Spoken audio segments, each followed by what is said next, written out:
দেখেন আপনি সেটা দেখলে আপনার ফান্ডটা স্ট্রং থাকবে। আর দেন হচ্ছে যে জিনিসটা বলবো সেটা হচ্ছে যে আপনার যদি 6 মাসের বেশি থাকে আপনার ফান্ডটা, তাহলে সেহেতু আপনার সোর্স অফ ফান্ড লাগবে না। তো আমি আপনাকে বলবো আপনি অবশ্যই ফান্ডটা ওই রকম দেখেন। আজকে আপনাদেরকে ক্লিয়ার করে দিব যে আপনারা কোন ভুলগুলো করবেন না। আর কয়েকটা পয়েন্টের উপর আপনাদের বিশেষ গুরুত্ব দিতে হবে, যেগুলো যদি আপনি একটু ভালো করে গুরুত্ব দেন তাহলে আপনার বিষয় হওয়ার চান্সটা অনেক বেড়ে যাবে। ঠিক আছে, রিজেকশন থেকে আপনি একটু নিশ্চিন্ত থাকবেন যে আপনার রিজেকশন হওয়ার চান্সটা কমে যাবে। হ্যালো, আসসালামু আলাইকুম গাইস, আশা করি সবাই আল্লাহর রহমতে ভালো আছেন। তো আপনারা অনেকে মেসেজ করছিলেন, কমেন্ট করছিলেন যে ভাইয়া অস্ট্রেলিয়ার ভিসা পাওয়ার কি করলে অস্ট্রেলিয়ার ভিসাটা আমরা সহজে পাবো, আর অস্ট্রেলিয়ার ভিসা পাওয়ার সহজ উপায়টা আমাদেরকে বলেন। অনেকে আমাকে কমেন্ট করছেন যে ভাইয়া অস্ট্রেলিয়ার কি কি ডকুমেন্টসগুলো সাবমিট করলে অথবা কোন পয়েন্টগুলো আমরা একটু নজর দিলে আমাদের বিষয়টা হওয়ার চান্স অনেক বেড়ে যাবে। সো এই বিষয়ে আমাদেরকে একটু ক্লিয়ার করে।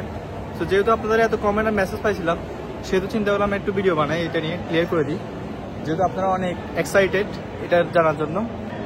দেখেন 2023 সালের দিকে ভিসা রেশিও অনেক ভালো ছিল, 24 থেকে 25-এর দিকে আবার একটু কমছে। ঠিক আছে, ধরেন আপনার 100 স্টুডেন্ট যদি ভিসার জন্য অ্যাপ্লাই করে, তার মধ্যে ধরেন 15টার মতো রিজেক্ট যায়, আরও বেশিও যায়। বাট এখন রিজেকশনের হারটা একটু বাড়ছে। ঠিক আছে, আগে সে রিজেকশন অনেক বেড়ে গেছে। ঠিক আছে, আজকে আপনাদেরকে ক্লিয়ার করে দিব যে আপনারা কোন ভুলগুলো করবেন না। আর কয়েকটা পয়েন্টের উপর আপনাদের বিশেষ গুরুত্ব দিতে হবে, যেগুলো যদি আপনি একটু ভালো করে গুরুত্ব দেন তাহলে আপনার বিষয় হওয়ার চান্সটা অনেক বেড়ে যাবে। ঠিক আছে, কয়েকটা আমি পয়েন্টের কথা বলবো, আপনারা ওই পয়েন্টগুলো নোট করে নেবেন আর সেগুলো আপনারা ভালোভাবে অ্যাপ্লাই করবেন। তো জাস্ট আমি আপনাদের কাছে কয়েকটা পয়েন্ট বলবো যেগুলো খুব ইম্পর্টেন্ট পয়েন্ট। সো এগুলো নোট ডাউন করে রাখেন আর ওইভাবে আপনারা সুন্দর করে আস্তে আস্তে প্রসেস করবেন।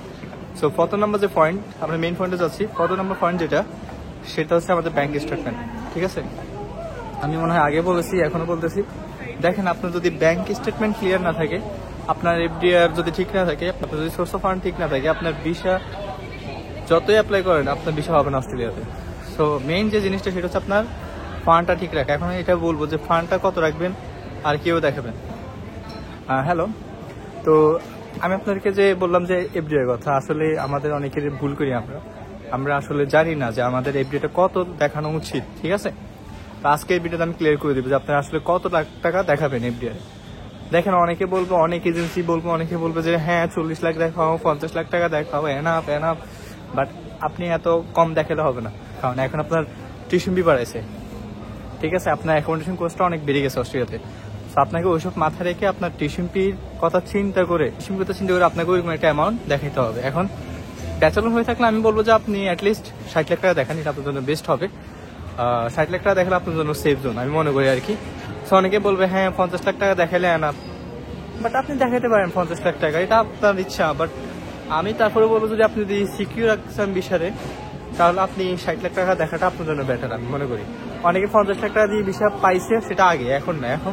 এখন যে পায় না সেটা না, এটা লাখে অনেকের হয়, অনেকের হয় না।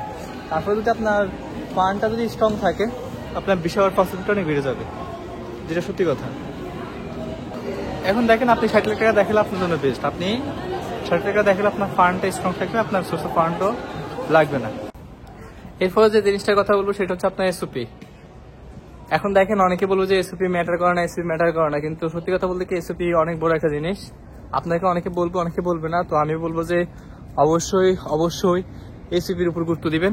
আপনার এসওপি কিন্তু ভিসা অফিসার মাস্ট দেখবে, ও জানতে চাইবে, বুঝতে চাইবে যে আপনার অস্ট্রেলিয়াতে আসার রিজনটা কি, আপনার মূল লক্ষ্য কি। তো আমি বলবো আপনাকে এসওপির উপর বেশি গুরুত্ব দিবেন। ঠিক আছে, অনেকে বলবো অনেক কিছু, বাট শোনার দরকার নাই।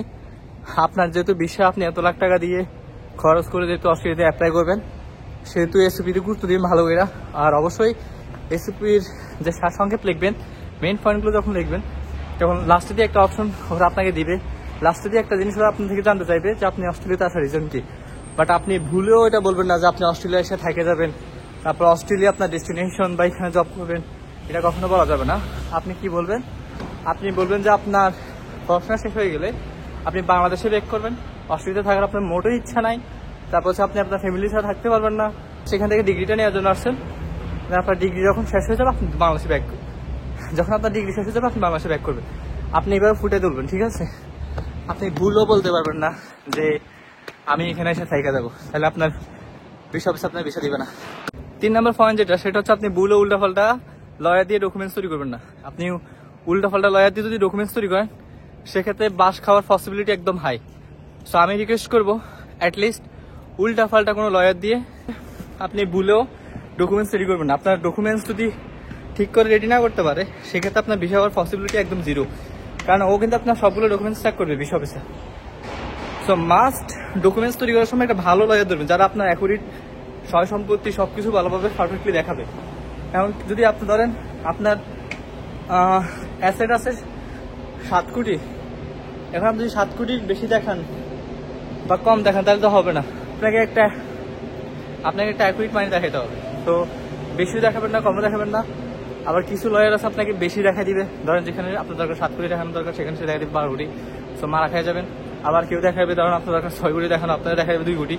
সো এই জন্য একটা ভালো লয়ার ধরবেন, টাকা বেশি গেলেও যাক, বাট ভালো একটা লয়ার ধরেন যে প্রপারলি সবকিছু রেডি করে দিবে, আপনার অ্যাসেট থেকে শুরু করে ইনকাম সোর্স সব দেখা দিয়ে ভালো। সো এটা হচ্ছে আপনার জন্য বেস্ট হবে, তাহলে আপনার ভিসা হওয়ার জার্নিটা একদম ইজি হয়ে যাবে। সবাই ভালো থাকেন, দেখা হবে নেক্সট কোনো ভিডিওতে। আজকে এই পর্যন্ত, আল্লাহ হাফেজ, আসসালামু আলাইকুম।